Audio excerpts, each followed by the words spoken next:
अयोध्या में लगातार बढ़ती भीषण गर्मी और हीट वेव के खतरे को देखते हुए नगर निगम ने पहली बार हीट एक्शन प्लान लागू किया है। ये योजना शहर के निवासियों के साथ ही हर साल आने वाली लाखों श्रद्धालुओं को ध्यान में रखकर तैयार की गई। नगर निगम की ओर से लागू इस योजना का उद्देश्य लोगों को तेज गर्मी और हीट स्ट्रेस से बचाना है। इसके तहत गर्मी से प्रभावित क्षेत्रों की पहचान, जरूरी सुविधाओं की उपलब्धता और जन जागरूकता बढ़ाने पर ध्यान दिया जाएगा। तेजी से विकसित हो रही अयोध्या में पर्यटन और शहरीकरण के विस्तार के कारण तापमान में लगातार बढ़ोतरी देखी जा रही है, जिससे गर्मी का प्रभाव और अधिक गंभीर होता जा रहा है।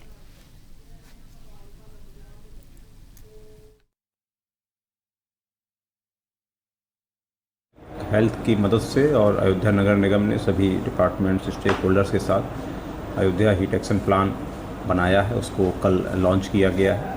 उस दस्तावेज़ में ये उल्लेख है कि ऐसे कौन से वार्ड हैं जहाँ पर हीट का प्रभाव सबसे ज़्यादा है और कौन से ऐसे वार्ड हैं जहाँ पर सबसे कम है। जहाँ सबसे ज़्यादा हीट का प्रभाव है वहाँ की ग्रीनरी बढ़ाने के लिए, लोगों को सेंसिटाइज करने के लिए, बिल्डिंग्स के ऊपर रिफ्लेक्टिव वाइट पेंट करने के लिए हम लोग जनमानस को प्रोत्साहित कर रहे हैं।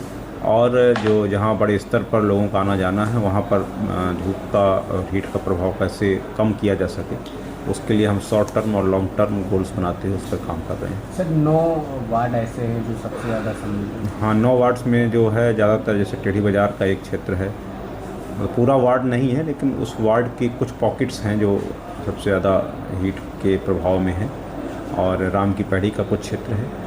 और लेकिन वहाँ पर हम लोग श्रद्धालुओं के लिए हीट का प्रभाव कम कर सकें, इसके लिए हम लोग निरंतर प्रयासरत रहते हैं। हम लोग सेट का निर्माण कराते हैं, सेट लगाते हैं, पेयजल की व्यवस्था है, मिस्टिंग फैन सेट, ये सब हम लोग करा रहे हैं।